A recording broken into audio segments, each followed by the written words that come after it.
One of the big questions new gun owners ask, specifically those who want to buy a gun for self-defense, is Well, do tell, I'm on the edge of my seat here. what caliber gun and ammo should I use? Like anything else, there are several opinions and it may get confusing. So I'm going to do my best to simplify it for you so you can make an informed decision. We could use the help. Hi, I'm Joe Yeager, certified instructor and founder of Executive Gun, where safe and responsible gun ownership begins.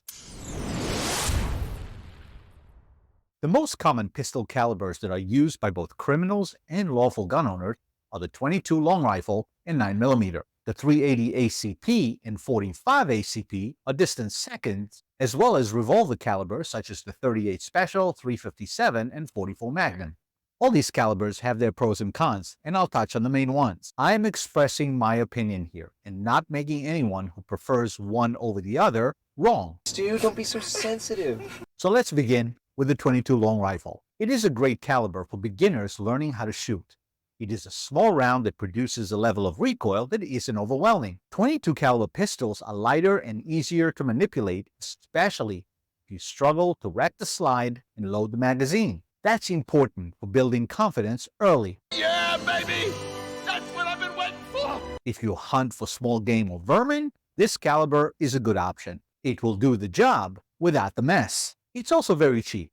You can get a good quality box of 50 rounds online for $3 to $4 plus tax and shipping. At a gun store, the same box will be about $10 plus tax. Now, .22 caliber pistols do experience a lot of malfunctions. We've experienced some unexplained malfunctions. Even if you know how to deal with those, they may still be more problematic to fix than more powerful calibers. That can pose a serious problem if a malfunction occurs when you're fighting for your life. Yeah, that's when you know you're screwed. Because of the small stature of the caliber, using it for self-defense has its limitations. For example, the bigger the assailant, the more rounds you may need to put it down or strike with a higher degree of accuracy to more sensitive areas. Under the extreme stress of a violent attack, that requires a high level of training most gun owners don't have, and highly trained gun owners will likely not use a .22 caliber pistol for self-defense anyway. Also, in colder climates where assailants may be more heavily dressed, a .22 caliber round's efficacy may be further diminished. Now, keep in mind, having a .22 caliber pistol is better than having nothing at all for sure. Most assailants will not know what caliber pistol is aiming at them, and none of them want to be shot by any caliber. That's probably the only thing I'll agree with criminals on. So don't be discouraged from using a .22 caliber. Just be aware of its strengths and weaknesses and be well trained with it. Great. So, what's next? The .380 ACP, ACP stands for Automatic Cold Pistol, is about 2/3 of the recoil of a 9mm. The cartridge is a bit smaller, and so is the projectile that hits the target. So, it packs more punch than the .22, and in my opinion, the minimum caliber I would consider for self-defense. If it's good enough for James Bond, it merits consideration, don't you think? That's what James Bond uses. Really? It's a good caliber for smaller or weaker folks that may have trouble controlling the recoil and racking the slide of larger caliber pistols. Also, .380 caliber pistols are usually smaller and lighter, which makes them easier to conceal and carry. More experienced and well-trained gun owners will rarely use .380 caliber gun as their primary firearm. Also, .380 ammunition is more expensive, and because it is not as popular, in the event of an ammo shortage, it will be very difficult to find and very expensive. Yes, I agree. It's very expensive. The 9mm is the most popular, versatile, and readily available caliber. It is the most widely used for self-defense and a natural step-up from .380 ACP in terms of recoil and potency. It also comes with different levels of potency and different cartridge weights.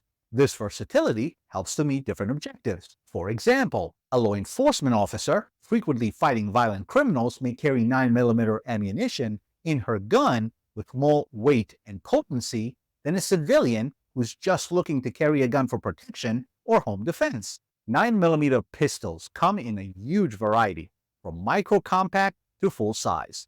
Not every pistol can accommodate every 9mm potency, so it is important to know your gun and match it with the right self-defense ammunition. Great. Let me check the owner's manual. Under normal circumstances, 9mm ammunition is affordable and readily available. In a shortage, it will likely still be the most accessible, but for a premium. The .38 Special Revolver caliber would be similar in recoil and potency to the 9mm. Okay, it's good to know. The last caliber I'll touch on briefly is the .45 ACP. It is larger and more potent than the 9mm and thus has more stopping power. Oh, really? Why don't you tell me more about that?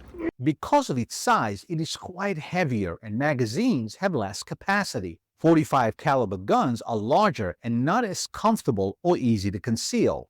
Therefore, many gun owners use them for home defense and carry a 9mm in public. The .357 and .44 Magnum revolver calibers are at or a step above the .45 caliber potency scale and are less commonly used, if at all, for concealed carry. Be aware that all these calibers come in both practice and self-defense cartridges, and self-defense cartridges are more expensive. Not all cartridges available in a given caliber perform the same way.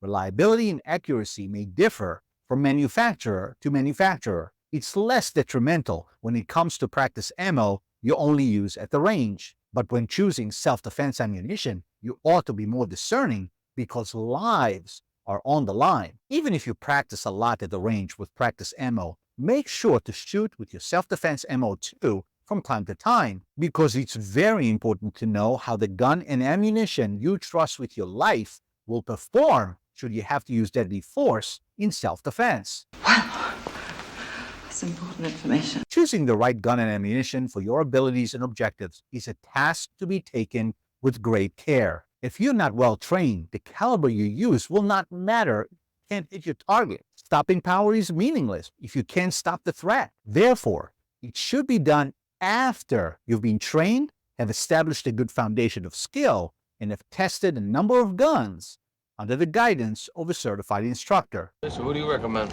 So take the time and make the investment. Your life and those of your loved ones depend on it. If you enjoyed this video, please smash that like button, subscribe to the channel, and watch the next video right here. Train hard, often, and safely, and I'll see you at the range.